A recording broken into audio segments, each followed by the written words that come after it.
وبركاته. بسم الله الرحمن الرحيم. الحمد لله رب العالمين، والصلاة والسلام على أشرف الأنبياء والمرسلين نبينا محمد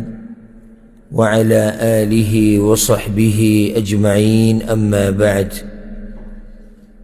سوالات و جوابات بدي مباركة سلسلة كي نند الله بتوفيق سرا يوصل يو درشم نشست و ناسته ده، او پدی کی اولنی سوال یورور کرده چه دیسی دعارت اوخایا ده قرآن یا ده حدیث نه چې داغی په ویلو سره د یو انسان حفاظت وشي د بیماریانو نه. الجواب: د پیغمبر صلی الله علیه وسلم حدیثونه پاگی کی بیشمار دعاگانی دی او اذکار دی چه اگه دا دی دا پاره ویلکیگی چه اللہ دا ویون کے دا هر قسم شر نوساتی. او منگ دلتا اگه یعنی یو نه ذکر کو، یو دعا یا یو ذکر چه دا خوب اگده خبرتی جوڑی، یو صوبتی ذکر کو دا غین مخ که دا خبر یاد ساتل پکار دی چه یو دا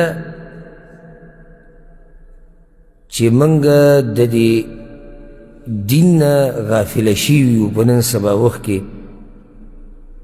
نو توجه زمانگا زیاد آگا دی آگا اسبابو طرف تی چه آگا دیسی دنیاوی اسبابی اگر که جائزی منگدانی دیویلی چه آگا نا جائزی خو دا دین طرف تا بکی توجه نزی. لکه یو سلی باندی مصیبت را گیا مسئله را لا دا طول ناول پکار داره چه دی دا اللہ دا در دروازه ہوتکی او اللہ تا ہوئے او اللہ تا پریادو کی او جڑاو کی نا اللہ تا نوی. دا طول ناول با دی پا مخلوقاتو بسی منده ہوئی، اگا پلانی تا بہوئے مو اگا تا بہوئے مو دا اگا واسطه دا اگا مالدار دا اگا خان دا اگا ملک دا اگا دا دا اگا دا بیا با دی دا ڈاکٹرانو دروازه ٹکی. دا زدانیم چی دا ناروا دی. خو گورا دا طولنا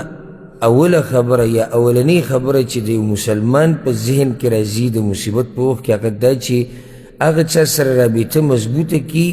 دا چا پلاس کی چی مصیبت را وستدی و لری کول دی.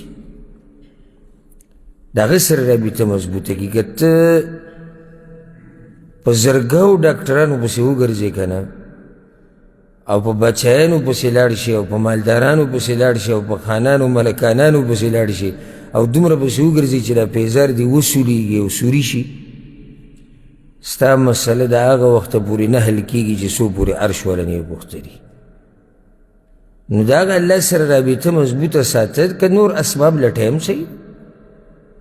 خو چی بنیادی اعتماد او یقین اغسطا پا اللہ باندی. نو دا اذکار او دا دعاگانی چی کمی قرآن کی راگلی دی یا احادیثو کی راگلی دی دا دین زمان دا پختانا انتہائی غافل دی. انتہائی تکی او سر لگو انتہائی غافلہ لگنا انتہائی او که سوک پاکی پروتون دے سبحان اللہ یعنی سوکی شوقم ساتی نو آگا دا بدتیانو مولیانو تا دا بدعی اذکار خوری دی یو لاک پیری با داوے دو لاک پیری با داوے دا سورت یاسین ختم با دیسی کے اپلانے ختم با دا کے اوگا با دیسی کے. نو یا خود غافل دی او که کوشش کئی نو آگا دا دیسی مولیانو پلاس بیا ورگلی دی چه آگا مولیانو تا ناروا طریقی خولی دی دا اذکارو چه آگا طریقی پا شریط کی نشتی. اسی سو دعاگانی دا تزخیم یا سو اذکار او دا خا یقینی ویما دا زمان بدگمانی ندا چی دا دیرو تنی دی معلوم. منگ تا صرف دا خبرو دوا شوی دی چی کل کینو با مجلس کی کرن هر یو مفتی دی، هر یو تقوادار دی، هر یو عالم دی، هر یو شیخ دی، هر یو پا قرآن پویگی، هر یو پا حدیث پویگی. او ذکر یو پیر زیو مجلس کی ناسو ما تقریباً دیسے دو نیم کال بکیگی یا دری دیسے ماہ کی یو زیده تیلی و سجی کی ملگرو سر ناسو یو کس پا کراغ دیر زیت خبری شروع کر بیادب انتا کیو ایسے هر خبر کی بارا دانگل لیکن ما اتلک صبر کوا خبری تا گوگی کی دا دلتا پوه خلق ناس دیسے بارا خبر کی را دانگل وینا دیسے پوه خو منگم یوی ما اتماتا د ماخام پاسکارو کی یو سلور وایزا د ماخام پاسکارو کی تماتا یو سلور وایجستا اس پتا ہولی نو کلے یو غروشتو کلے بل غروشتو د خبرو دوا شوی دی بازو تا پریدی دا پالتو خبری دین ازدکی دین قرآن و حدیث ازدکی د سحر او ماخام اذکار دا وی پا احتمام سر اللہ سبحانہ وتعالی بم دا ہر شر نساتی دا فرض منزن بعد چکم اذکار دی جماعت کیوے که پلار کیوے که کور تلارش التیوے دا دی احتمام کوا که دا کار پزی کیوے اللہ با دا ہر شر نا دا ہر مصیبت نا دا ہر بیماری نا با اللہ ساتی منگ بسیلا خلق دیر رازی دا وزیفی کواری دی موریانو با وزیفو عدد کری نزو تیم وزیفا داده چه سحر ماخام دا اذکار وایا پا احتمام سا وینا جی وزیفا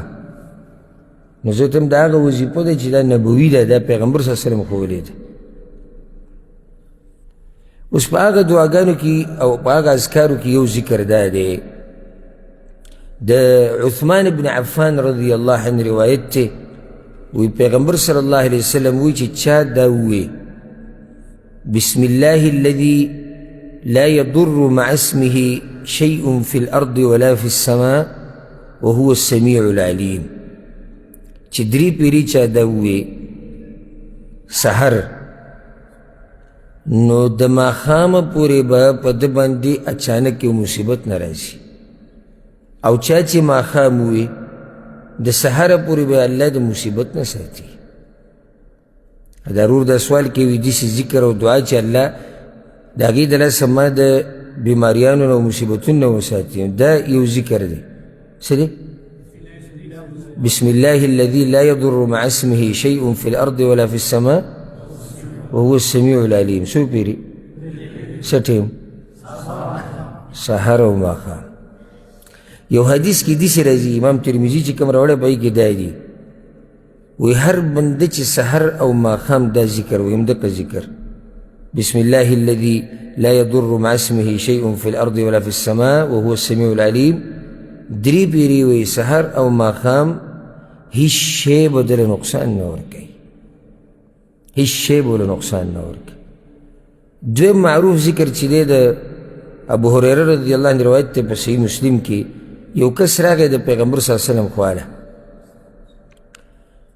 وی یا رسول اللہ دا شپی لڑم چی چلے ورون دا شپی لڑم چی چلے پیغمبر صلی اللہ علیہ وسلم ہوتی اما لو قلت حین امسید کتا چرتا دا شپی دا شروع کی دو پا وقت کی دا ذکر ویلے وے اعوذ بکلمات اللہ التامات من شر ما خلق کچرتا تا دا ذکر ویلے وے نو دی لڑم بطال نقصان نہیں در کرے اعوذ بکلمات اللہ التامات من شر ما خلق دغشان یو دریم ذکر چی دے دا عبداللہ بن خبیب رضی اللہ عنہ روایت تے امام ترمیدی روڑے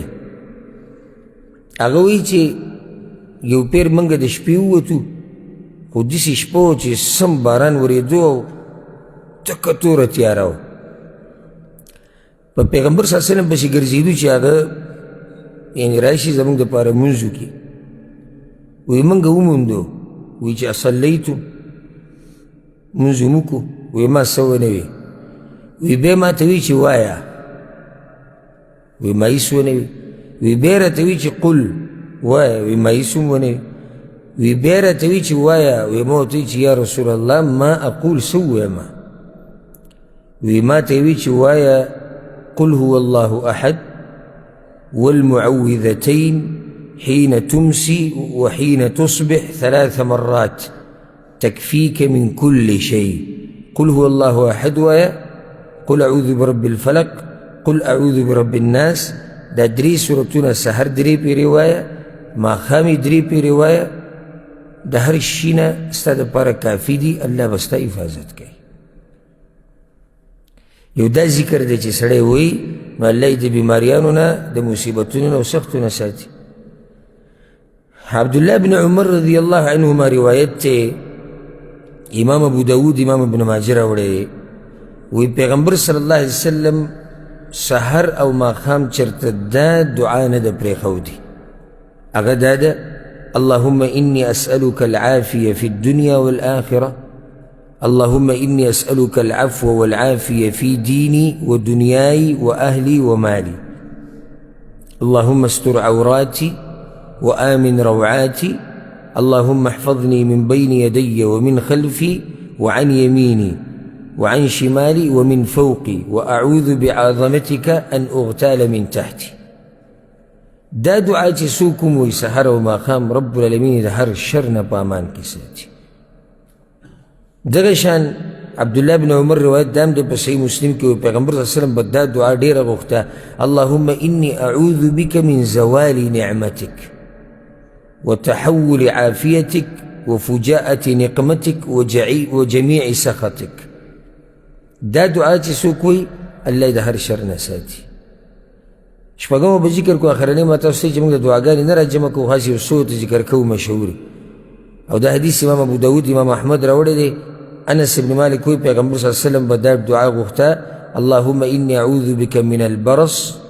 والجنون والجذام ومن سيء الأسقام. په دې کې الله پورې پناه ونیوی شوه د ټولو بیماریانو نه په دې دعا کې. او په دې باندې الحمدلله زموږ یو کتاب دی رحیق الازهار فی الادعیة والاذکار، او په کې په سوونو دعاګانې د الله په توفیق سره موږ راجمع کړي. خو دا د هغه چا کار دی چې چا شوق وي، موږ ته پته وي. الحمدلله دومره تجربه مې شته چې سړی پېژنو چې را مخامخ سړی چې ناست دی د شوق شته دی یادولو که نه. چا چې شوق وي هغه دا قسمه کتابونه پیدا کړي، ځان سره یې ګرځوي، یادوي یې، ترجمې ګوري، کوشش کوي چې زما دا ژوند ټول د دعاګانو او د اذکارو په منځ کې تېر شو. اوس ما چې را شپږ دعاګانې وي دا چا ته یادېږي؟ یو کس به وي، یو په دې نوو کې څوک نشته، 3 به کې چا ته نه دي یادېږي؟ نه څوک جی صاحب نن یې ته ووایه ده.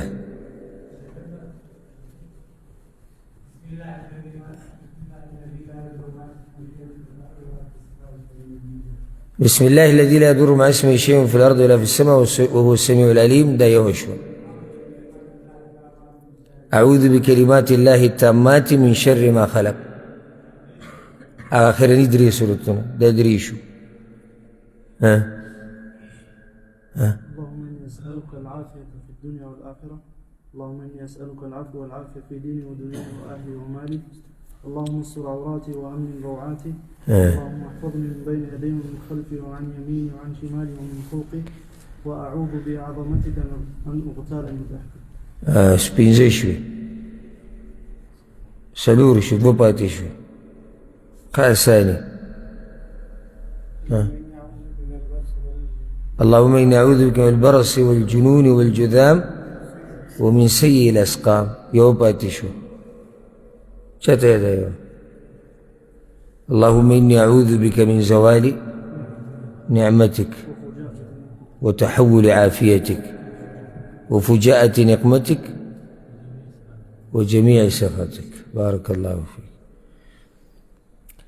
دغه ستاسو حال دی. او په دې کې که بیا څوک دا ګیله کوي چې یاره به موږ باندې سختې راغلې او مصیبتونه راغلې او ژوند کې برکت نشتی، نو هغه واضحه اسباب زموږ مخې ته دي چې سړی سحر ماښام دا دعاګانې وایي، الله یې د هر مصیبت نه ساتي. سحر ماښام سړی دا دعاګانې وایي، والله که چې الله نه یې غوښتلي که نه، که څوک ضرب برابر دله نقصان ورکړي، یو هغه چې الله د چا په تقدیر کې لیکلي. نو دغه ورور ته موږ دا وایو چې په دې شپږو باندې اکتفا وکړه دا ته موږ ذکر کړی نور هم شتي خو دا شپږ هغه دي چې دا مشهورې دي والله اعلم. ښه دا یې ورور سوال کړی دی او ډېر مزیدار سوال یې کړی دی وی کله چې د حدیبیې په موقع باندې صلح کېده د کافرانو او د پیغمبر صلی الله علیه وسلم په منځ کې نو د مشرکانو د طرف نه سفیر راغی سهیل ابن عمرو او کله چې اتفاق وشو په هغه خبرو باندې چې هغه په دې صلح کې لیکلی شوي نو پیغمبر صلی الله علیه وسلم وی یو کتاب راوړئ چې موږ د صلح ولیکو. نو په هغه ټیم کې لیکونکی څوک و د مسلمانانو طرف نه لیکونکی څوک و علي بن ابي طالب رضی الله عنه. نو هغه چې کله بسم الله ولیکله بیا ولیکله چې دا هغه خبرې دي یا دا هغه فیصله ده چې دا کړې ده محمد رسول الله صلی الله علیه وسلم و سهیل ابن عمرو. نو سهیل ابن عمرو اعتراض وکړو چې موږ خو که ده ته رسول د الله ویلی نو بیا خو سره موږ جنګ نه کوو موږ خو دې رسول نه منو خو ولیکه چې محمد ابن عبدالله داسې ولیکه. نو پیغمبر صلی الله علیه وسلم علي رضی الله عنه ته وی علي دا رسول الله ته کټ کا او د دې په ځای ولیکه ابن عبدالله. نو علي رضی الله عنه وی چې والله لا امحوها ابدا زه یې نه کټ کوم دا زه نشم لرې کولی. نو پیغمبر صلی الله علیه وسلم علي ته ما ته وښایه دې خوا که نو پیغمبر صلی الله علیه وسلم په خپل هغه رسول الله ټکی لرې کو وی چې دې واقعې باره کې زه نه یم پوه ښکاري داسې دې ورور ته اشکال په دې کې دی چې پیغمبر صلی الله علیه وسلم علي رضی الله عنه ته وایي چې لرې که کټ یې که نو هغې ولې نه کټ کوي یعنې په کار دا و چې هغه خبره منلی چې علي رضی الله عنه ته پیغمبر صلی الله علیه وسلم ووایي چې لر که دا رسول الله ټکی ته نو علي رضی الله عنه بیا کار دا دی چې د امر د پیغمبر ومني نو دې څنګه قسم خوري وي چې زه دا ټکی زه نه ورانوم نه یې لرې کو. اول خو دا قصه چې ده ښه صحیح قصه ده په صحیحینو کې ده په صحیح بخاري صحیح مسلم کې او د ډېر تفصیل دپاره د سیرت درس واورئ هلته موږ تفصیل ذکر کړی چې صلح په څه شوې وه ولې شوې وه څنګه شوې وه څوک پکې و څوک نه و ټول تفصیل هلته ذکر شوی. دویمه دا خبر یاد ساتل پکار دی ګوره چې امر نی امر دی یو کار کولو دپاره امر کوه چې داسې وکړه یا نهي دا کار مه کوه. بعض امر او نهي د الزام دپاره یعنی دا کار لازم وکړه نو داسې ټیم کې دا امر نه منل ګناه ده چې استاد ته د شریعت د طرف نه وشي چې دا کار به لازم کې او ته یې ونه کې پوهیږې پې څه شوه په دې خو پوهېږم چې دې باندې پوهېږې چې شریعت تا ته وایي چې دا کار به لازم کې او ته یې ونه کې ګناه ده یا شریعت وایي چې بلکل به یې نه کې او ته یې وکړې ګناه ده. کله نا کله دا امر د الزام دپاره نه وي یعنی لازم نه وي. یو سړی تا ته اوس دا ووایي لکه هسې مثال کې پلار تا ته کور کې ووایي چې بهر ته وزه راوځه د کور نه بهر ته وزه راوځه دا د الزام دپاره دی تا ته څنګه پته ولګي چې د الزام دپاره نه دی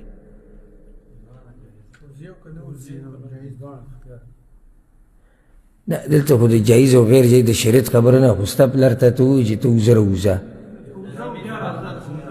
نه او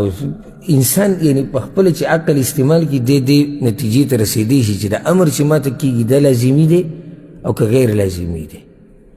علي بن ابي طالب رضی الله عنه په دغه ځای کې یعنی په خپله په دې خبره باندې سوچ وکړو دې نتیجې ته ورسېدو چې دې ټیم کې د پیغمبر صلی الله علیه وسلم د امر په دې چې دا نوم دې ځنه پرې کړه یا لرې کړه یا ورانې کړه دا د الزام دپاره نه دی چې لازم دا کار وکړه. او په دې به زه یو مثال دوه نور وښیم چې دا نافرماني نه وي. لکه موږ دا واقع ذکر کړم د په یو څو درسونو کې چې پیغمبر صلی الله علیه وسلم څه کار دپاره تللی کله چې واپس راغی او د مونځ نه وخته شوی بلال رضی الله عنه اقامت کړی او څوک مخکې شوی ابوبکر صدیق رضی الله هغه منځ ته مخکې شوی نو کله چې پیغمبر صلی الله علیه وسلم راورسېدو ابوبکر صدیق په منځ کې خبر شو چې پیغمبر صلی الله علیه وسلم راغی نو راشاته شو په دې صف کې ودرېدو پیغمبر صلی الله علیه وسلم ورته امر وکړو اشارې ورته مو کړې په خپل ځای ودرېږه اوس ګور امر دی ودرېږه په دې خپل ځای یعنې امامتي پوره کړه خو هغه انکار وکړو شاته صف کې ودرېدو مقتدي شو پیغمبر صلی الله علیه وسلم ورمخکې شو مونځ یې پوره کړو بیا د منځ نه باندې د هغه نه تپوس وکړو وی ما تا ته اشاره مو کړه امر مې راته مو وکړو چې ودرېږه د امامتي پوره کړه ولې ته خو راشاته شو نو هغه ورته وویې د ابو قحافه زوی له نه دي مناسب چې هغه امامتي وکړي او مخکې دي چې په هغه ځای کې چې هلته پیغمبر صلی الله علیه وسلم موجود وي اوس دې ځای کې ابوبکر ته هم امر شوی امر د څه چې امامتي وکړه امامتي پوره کړه هغه ومنله وی نه منله ولې ځکه چې هلته پته و چې دا منل دلته لازم نه دي ادب دا دی چې هغه شاته شو زه به بل مثال درکوم لکه د دیندار اولاد چې او دینداره کشران او چې سړیتوب دی ورته ښولی هغه کشران یادوم کله نه کله لکه پلار ورته ووایي تره ورته ووایي ماما ورته ووایي راځه دلته کښېنه راځه د مجلس هغه ځای کې کښېنئ کوم ځای کې چې مشران کښېني راشه دلته کښېنه هغه نه کښېني حالانکه دلته هم امر دی چې راشه کښېنه خو هغه ته پته دی چې دا امر دی دپاره نه چې لازم ومنه ادب دا دی چې دلته کښېنه که نه داسې نه وي شوي څوک چې د سړیتوب خاوندان یي هغوی ته چې کله د مشرانو د طرف نه امر وشي چې تاسو راشئ دلته کښېنئ د مشرۍ ځای ورته پرېږدي یا د مشرۍ په ځای کې ورله ځای ورکوي نو هغه احتراما او ادبا هغه ځای له نه ورځي حالانکه دا ښه یعنی ادبناک سړی دی دی د مشرانو مني ځکه خو دې ځای له نه ورځي خو دا هم د ادب دی چې د مشر د امر یې ونه منو نو دا د علي رضی الله عنه نافرمانی نه ده د پیغمبر صلی الله علیه وسلم بلکې دا هغه ادب کړی د پیغمبر صلی الله علیه وسلم او ځکه د امام بخاري په روایت کې حدیث راځي چې په الله مې دې قسمي ای پیغمبر تا زه نه ورانومه د دې ځای نه یعنې د هغه سوچ دی دغه ته ځي د نبوت دی صفت ته د رسالت ته چې یا رسولت ته خو پیغمبر یې نو چې رسول الله ټکی زه درکړم دا خو زه تا لرې کوم د دې ځای نه دا زه نشم کولی او دا زه نشم ورانولی نو بیا پیغمبر صلی الله علیه وسلم هغه په خپله وران کړو او که چېرته دا د هغه د طرف نه نافرماني وې نو بیا به پیغمبر صلی الله علیه وسلم هغه له هم زورونه ورکړی وې چې زه راته وایم ووایې که ته نه کوې نو چې پیغمبر صلی الله علیه وسلم پې غلی شو نو پیغمبر صلی الله علیه وسلم د هغه په حال باندې پوه شو چې د ده په زړه کې دا خبره راغلې ده والله اعلم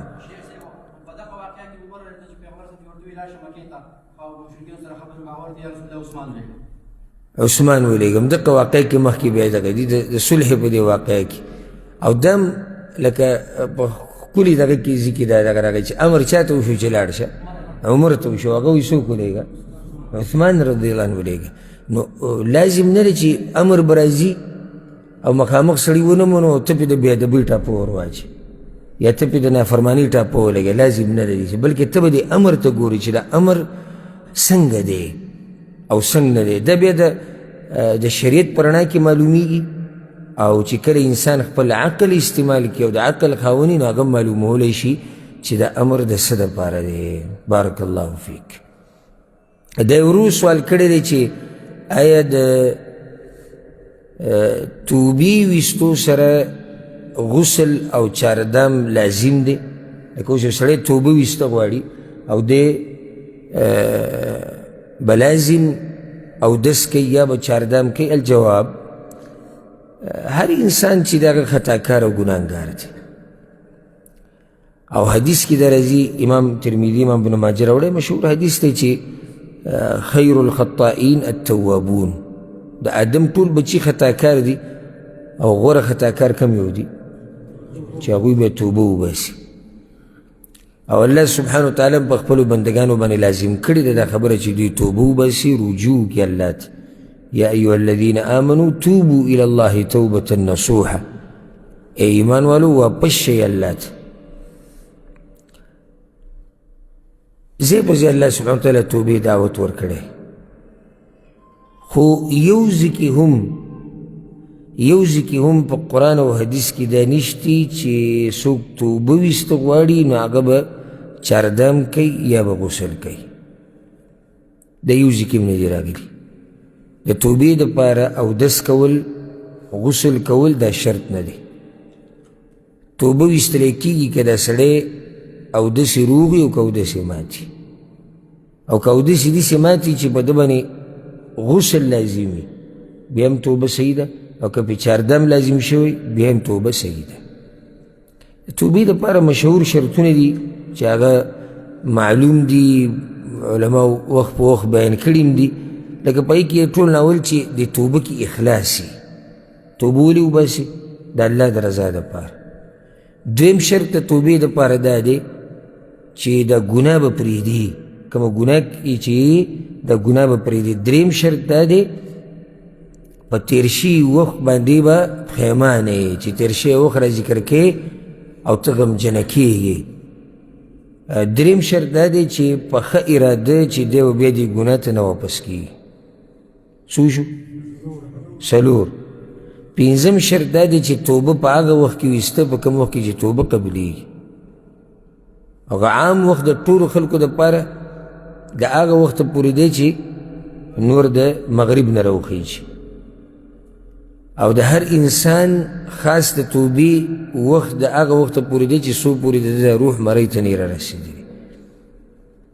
او اخرنی شرط که چېرته دی د داسې ګناه نه توبه وباسي چې په هغې کې ده پردی حق خوړلی د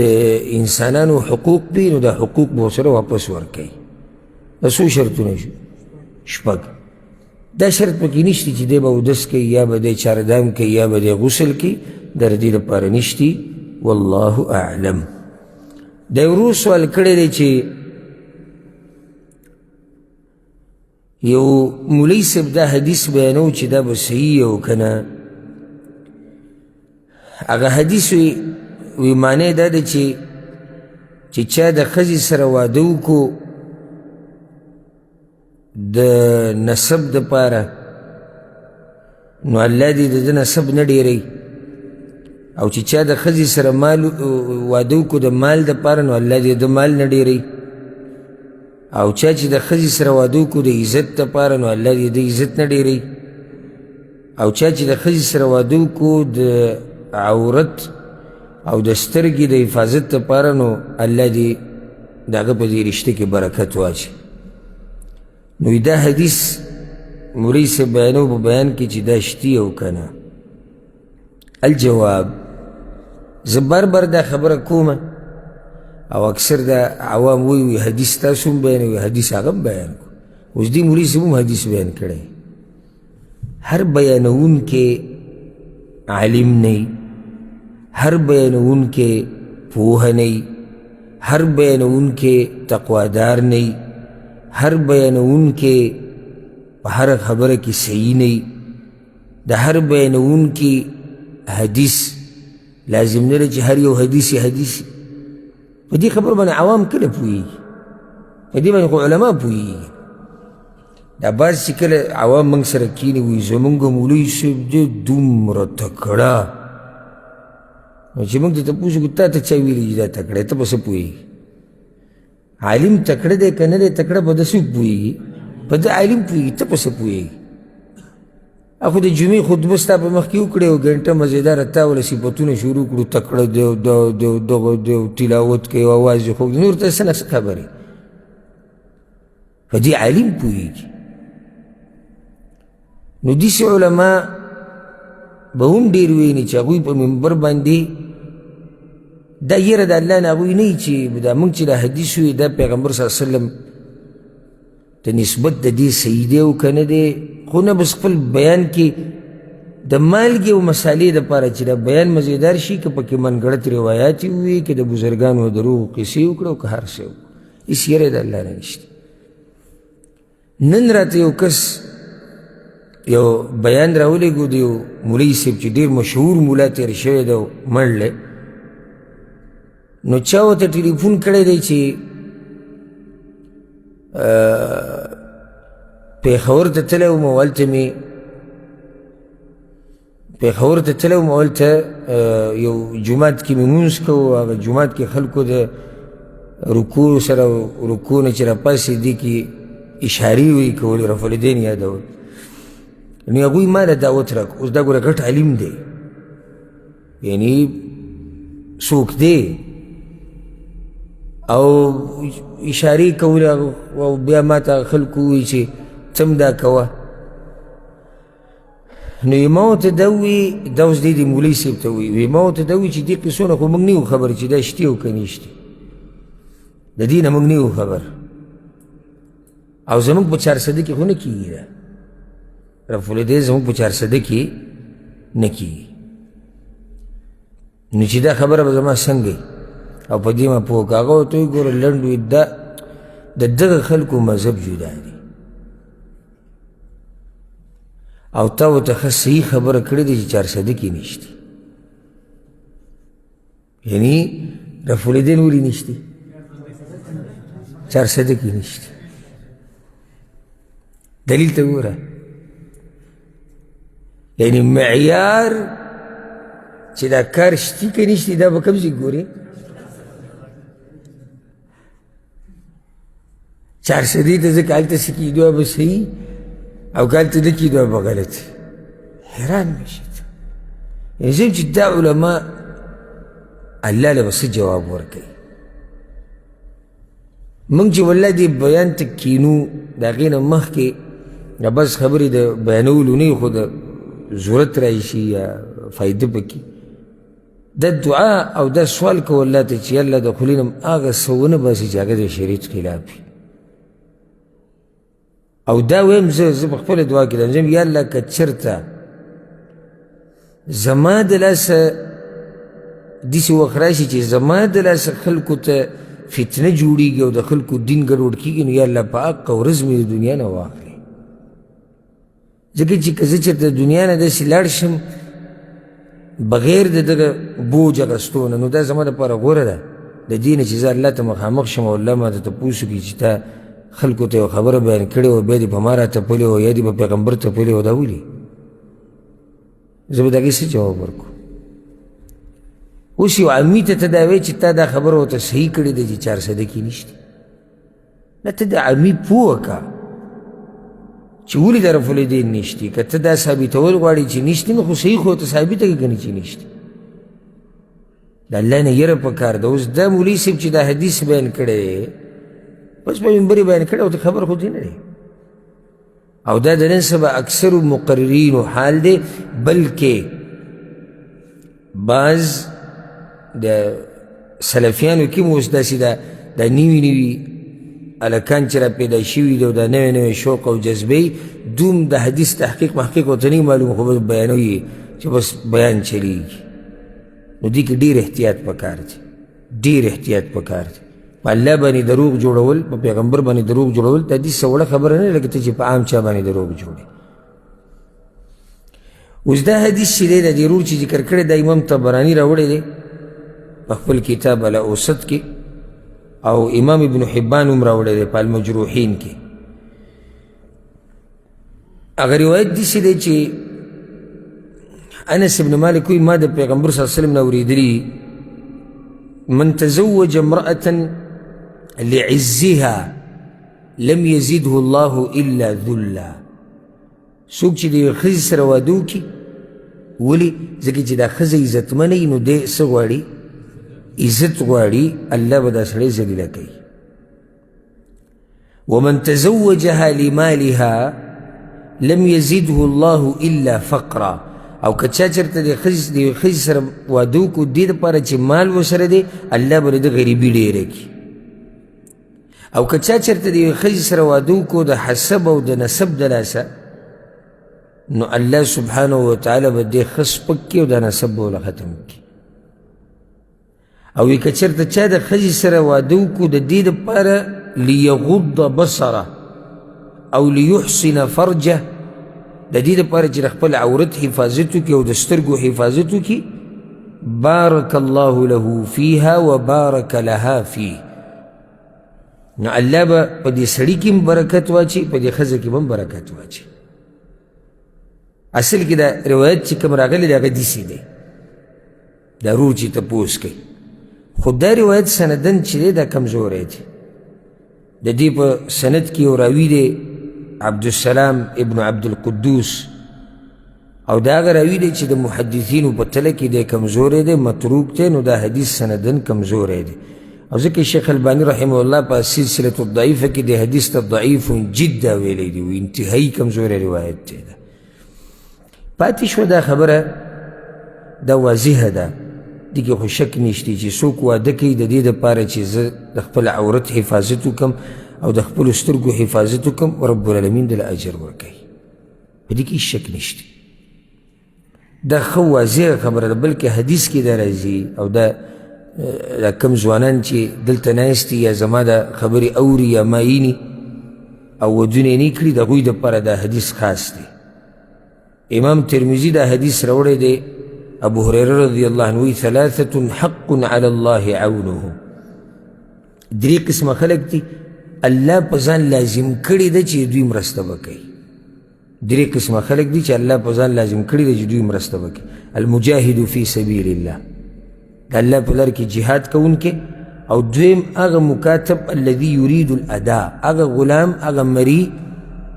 چې ځان ازادۍ د خپل سید نه په پیسو باندې او د دې پیسو ورکولو اراده یې الله یې مرسته کوي.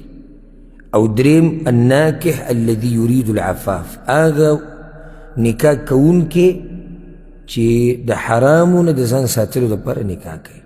الله له ده مرسته کوي. نو دا خبرې ګوره د دې حدیث کې پیغمبر صلی الله علیه وسلم وایي چې الله د ده مرسته کوي. دا خبرې پالتو خبرې دي ټولې، چې په خپلو خپو باندې ودرېږي. او ته به یو سړی ونې غټ پټ کټی به داسې راونې په خپلو خپو، نور په خپو باندې ودرېده څه ته وایي؟ د څه شی دی چې اخر په خپو نه ودرېږي؟ یو سړی د فتنو په دور کې، د شهواتو په دور کې، د انټرنیټ په دې دور کې، او دې لا دې ته پروت وي چې په خپو ودرېږي. او زه خو حیران دیتم چې دا ښځه اخر خوري څه چې موږ دومره دغه راغستي. یعنې که ته چاته ووایي چې دې بچي له واده وکوي چې حالات لږ برابر شي، که دې کس ته وایي چې ځان له واده نه کوي، وایي چې لږ مال وګټم، ته به وایي چې دا ښځې چې څنګه راننوځي دې کور ته او دا شخوند شروع کړي، او شخوند وایي او وایي او وایي، او چې واده ورسره وکړي د کومو چې ورسره کړی باز راشي والله د غریبې بیخ بنیاد په سبو باندې وویستو،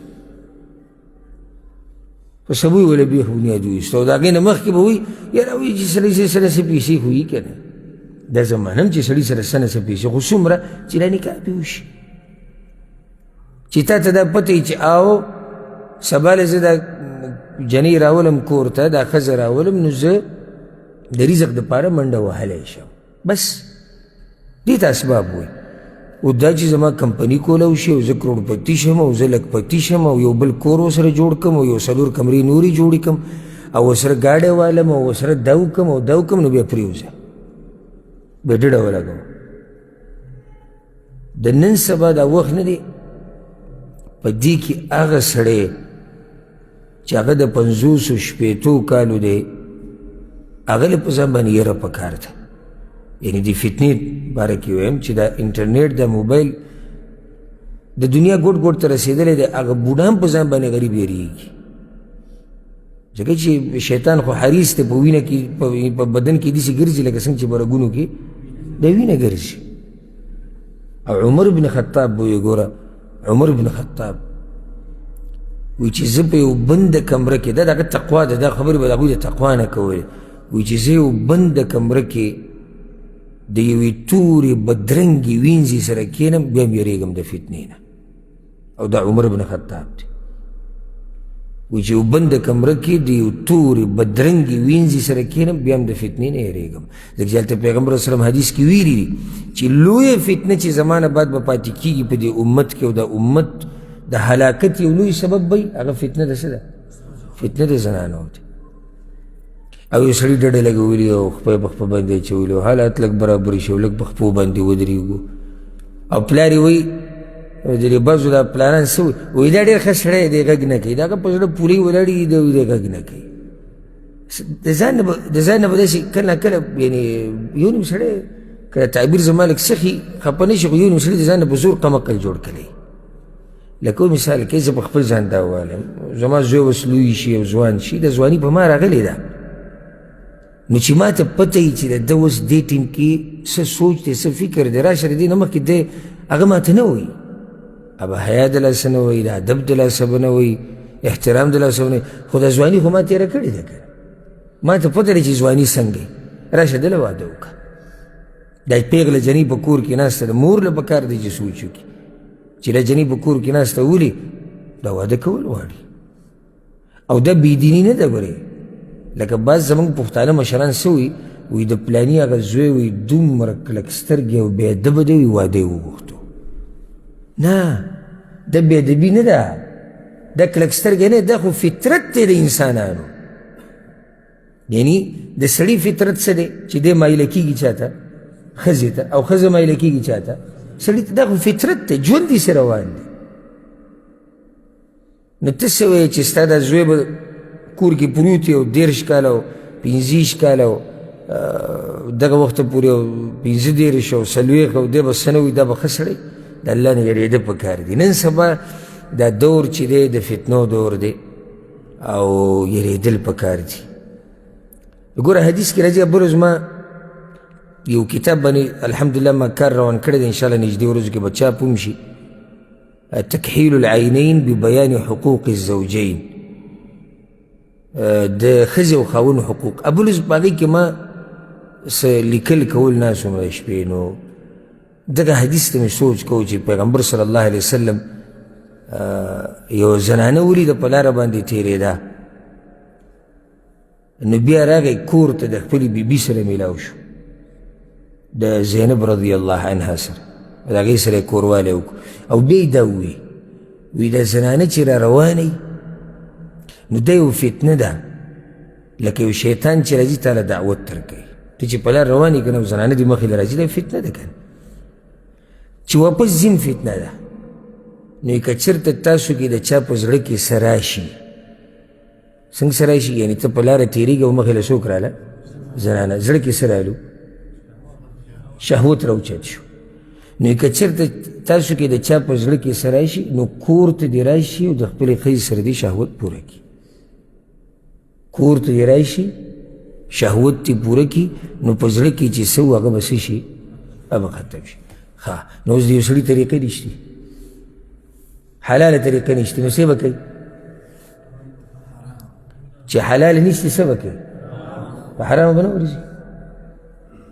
او دومره تقوادار چې دی به ځان وساتي زه کوم وخته پورې زه دا نه یم چې ټول به داسې خو واقع کېږي په حرامو کې خصوصا دا د موبایل دا فتنه چې راوتې یې که نه د دې ماله څوک ګرنټي راکوي چې دی پردو جنکو ته نه ګوري په دې موبایل کې او دی فلمونه نه ګوري او دی سندرې نه ګوري لږ خلک وي چې الله به دې فتنې نه ساتلي الغرض کوشش پکار دی چې سړی څه وکړي واده وکړي بلکې زه خو دا یم چې د چا چې یو کړی دی دویم وکړي چې دوی کړي درې وکړي درې چې کړي څلور وکړي دې سره د دې سړي هم فایده ده د دې ښځو هم فایده ده د امت ته هم فایده ده په شرط د دې چې طاقت یې ها خو دا خبره ورسره یاده کوي چې لکه یو سړی به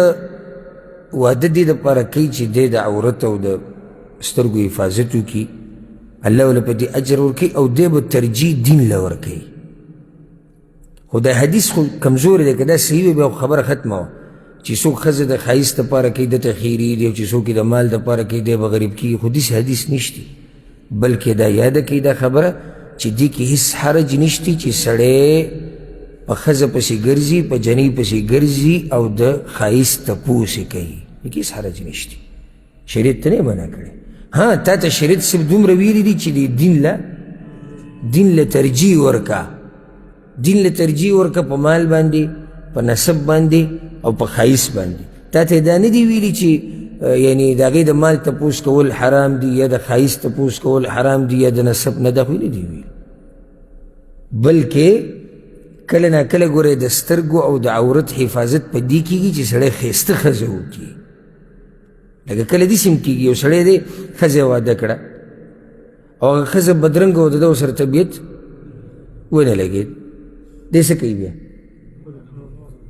بیا په حرامو کې واقع کېږي، هغې سره خو طبیعت نه لګېږي نه، کله یو ځای ته ځي کله بل ځای ته ځي.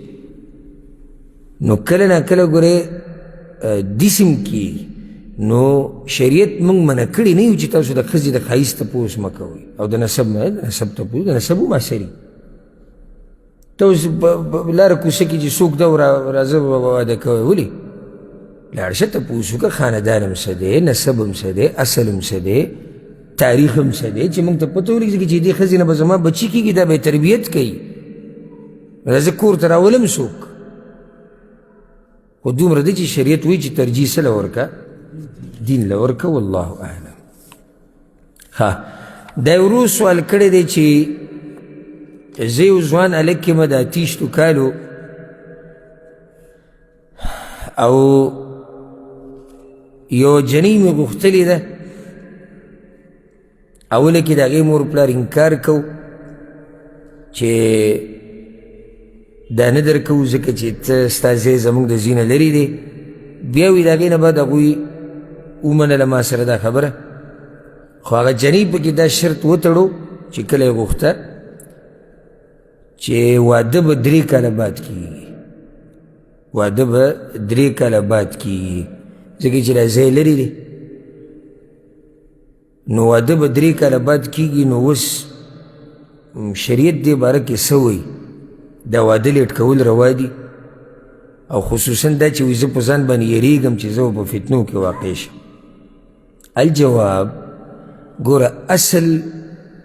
په هغه شرطونو کې کوم چې په نکاح کې تړلی کېږي هغه دا دی چې ټول شرطونه جایز دي. په نکاح کې هر قسمه شرط تړل جایز دي چې پای کې مصلحت وي د جنۍ یا د هلک.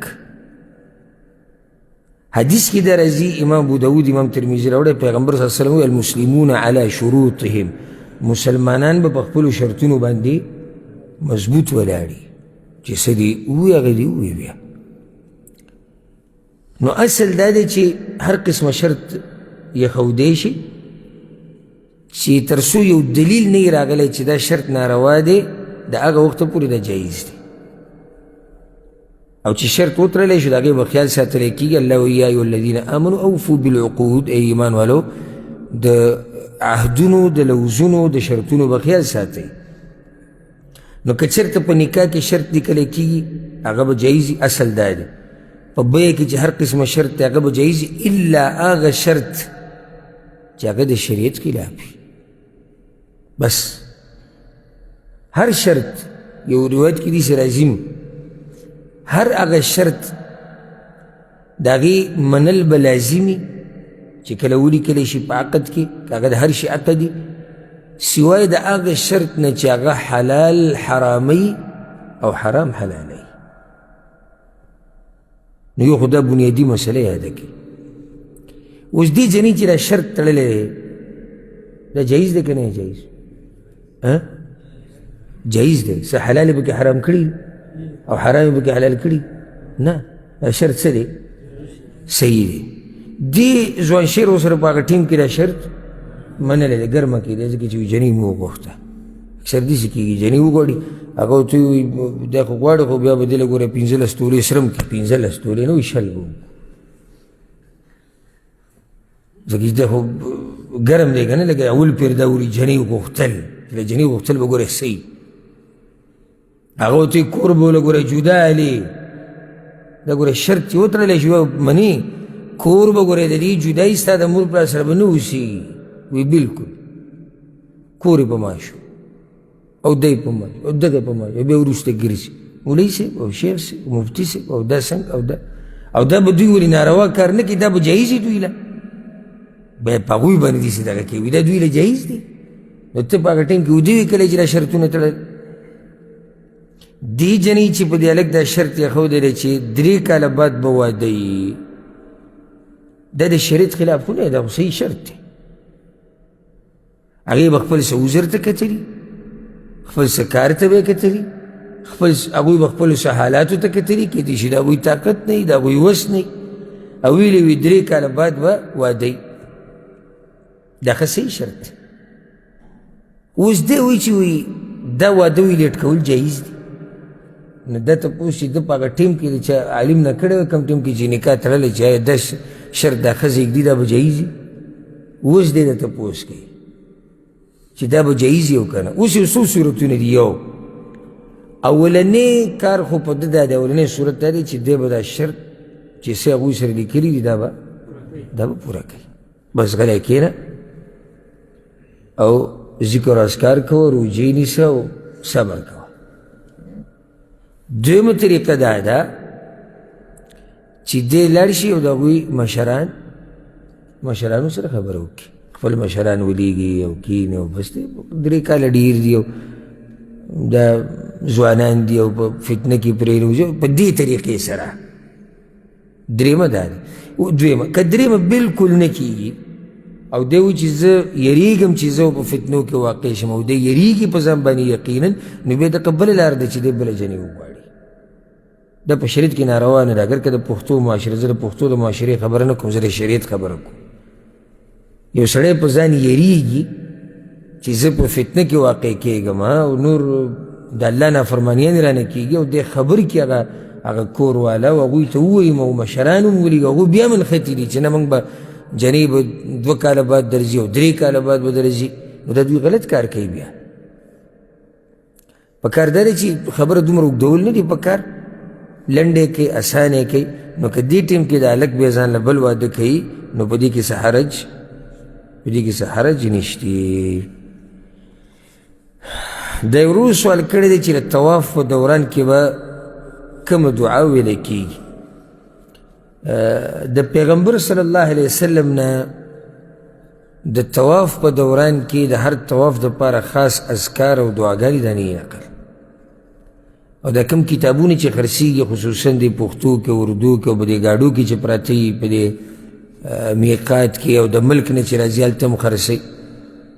او د اولني چکر دپاره دا دعا ده دویم دپاره دا دعا ده دا بېدلیله دعاګانې دوی ښوولي اسی خپل تجارت پی چلی خپل کار چلی د پیغمبر صلی الله علیه وسلم نه د حجر اسود او د رکن یمانی کم یو ګوټ دی حجر اسود د مخکې چې راځي د دې رکن یمانی او د حجر اسود په منځ کې ربنا آتنا فی الدنیا حسنه وفي الآخرة حسنه وقنا عذاب النار دا ذکر ته ثابت دی امام احمد دا راوړی دی امام ابن حبان هم راوړی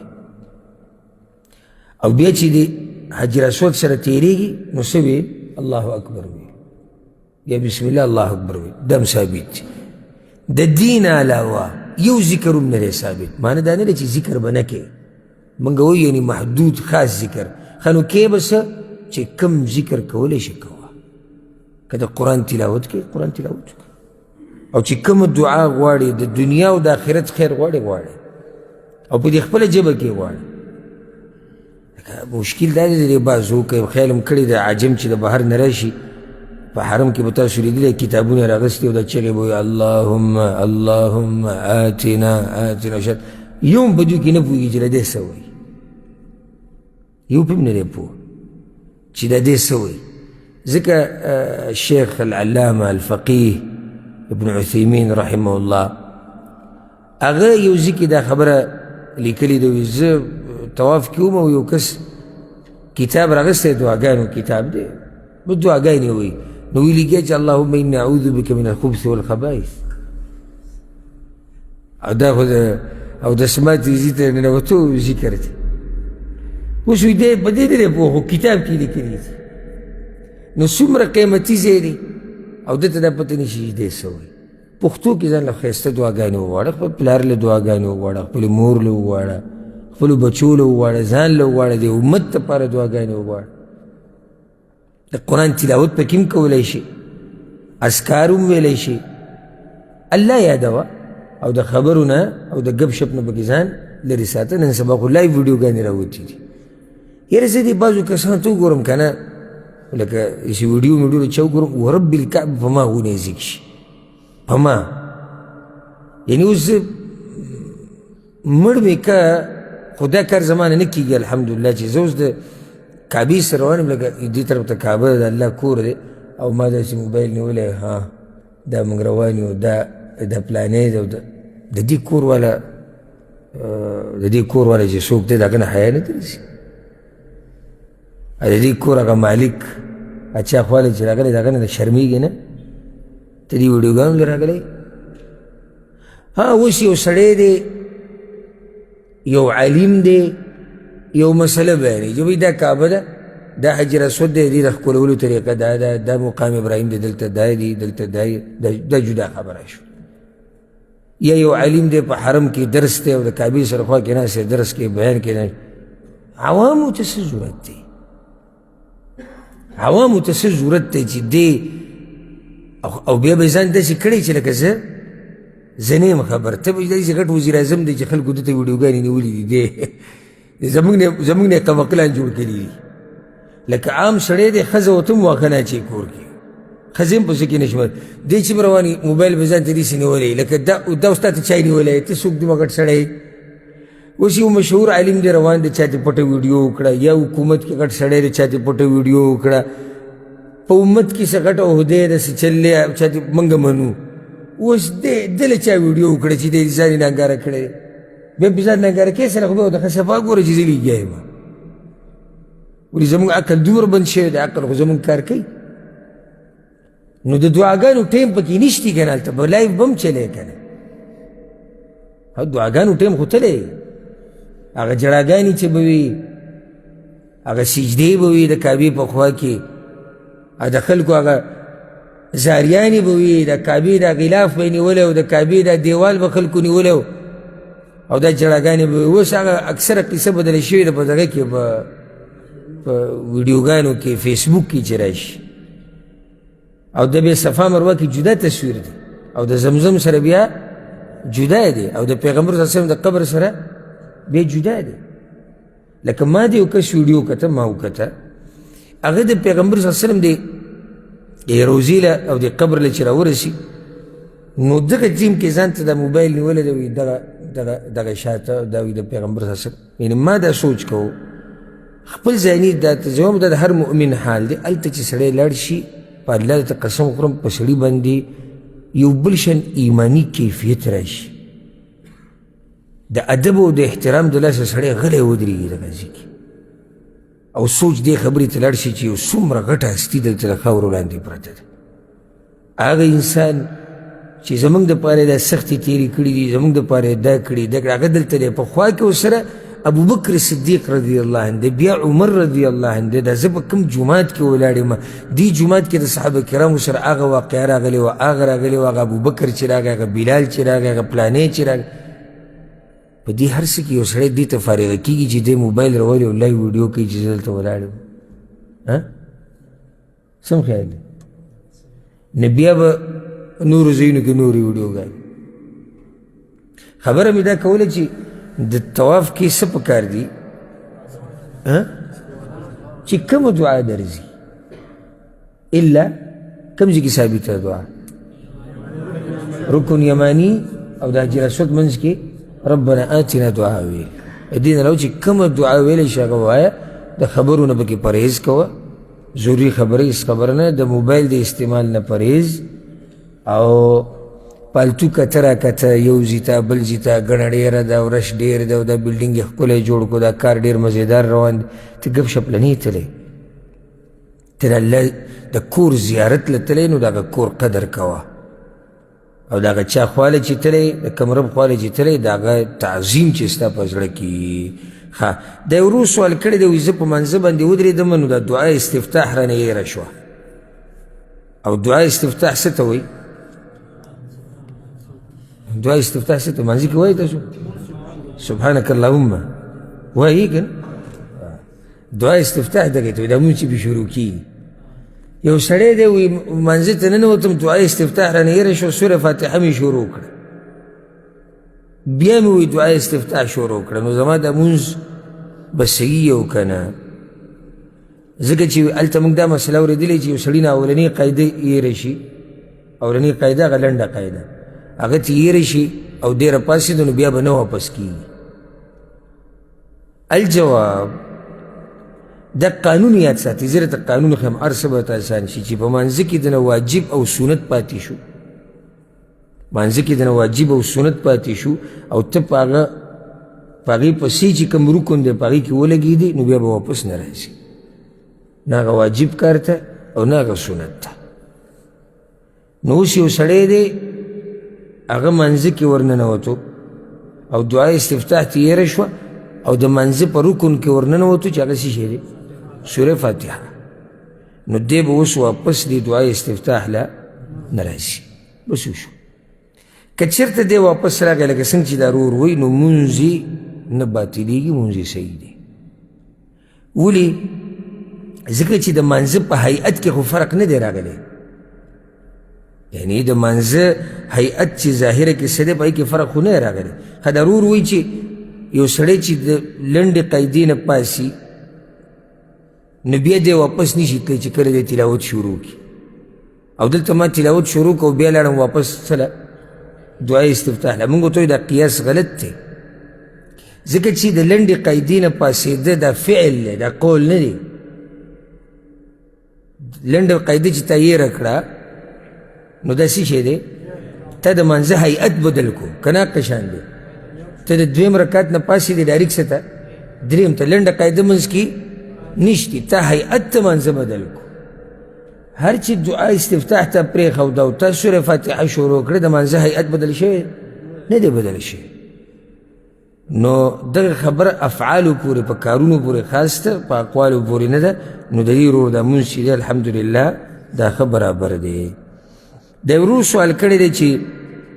اوس کپړې پرتي او هغه کپړو باندې پلیتوالی او څوک راولګي او دا کپړې داسې ټک وي او د دې نه د دوړه په سړي باندې ولګي غبار ترې راشي نو دا غبار به هم پلیتي او په کومو کپړو باندې چې ولګي دا به پلیتېږي الجواب نه پلیتېږي د پلیتو کپړو نه چې کوم غبار یا لوګې هغه رواني او هغه په نورو کپړو باندې ولګي یا په چا ولګي نو دې سره پلیتوالی هغه ته نه نقل کېږي وجه د هغې دا ده چې اکثر د دوړه موړه چې ځي په دې چې پلیتوالی وي دا پلیتوالی وچي لون نه وي پلیتوالی څه وچي لون نه وي او پلیتوالی خو هله نقل کېږي د یو شي نه بل شي ته چې کله پکې لونوالی او په دې کې خو لونوالی نشته دویمه دا چې که چېرته موږ به دا ووایو اول خو داسې اکثر نه کېږي د دې غبار سره پلیتوالی نه ځي خو که چېرته بالفرض د دې غبار سره د دې دوړې سره د دې لوګي سره پلیتوالی لاړ اخوا نو هغه دومره پلیتوالی نه هغه معمولي او په دې باندې د امت اجماع ده چې داسې قسمه معمولي پلیتوالی او نجاست دا د شریعت د طرف نه ماب چې الله په دې رانیونه کوي اخرنی سوال هغه دا دی و یو مؤذن اذان کو او په منځ کې بجلي لاړه یا د سره بجلي نه وه یعنی کلي کې بجلي نه وه او اذان یې وکړو چې اذان یې ختم کو بجلي راله اوس به دی د اذان دویم پیر کوي او که نه به کوي الجواب که چېرته په علاقه کې نور جوماتونه یي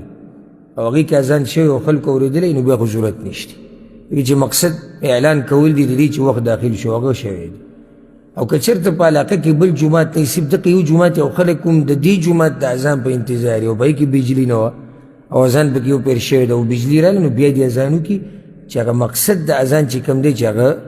پوره شي والله اعلم په دې باندې به اکتفا وکړو او سوالونه ډېر پاتې شو دا به روان نشسته پرېږدو الله سبحانه وتعالی دې موږ پوه کړي په قرآن او په حدیث باندې هذا والله اعلم وصلى الله وسلم على نبينا محمد وعلى آله وصحبه أجمعين.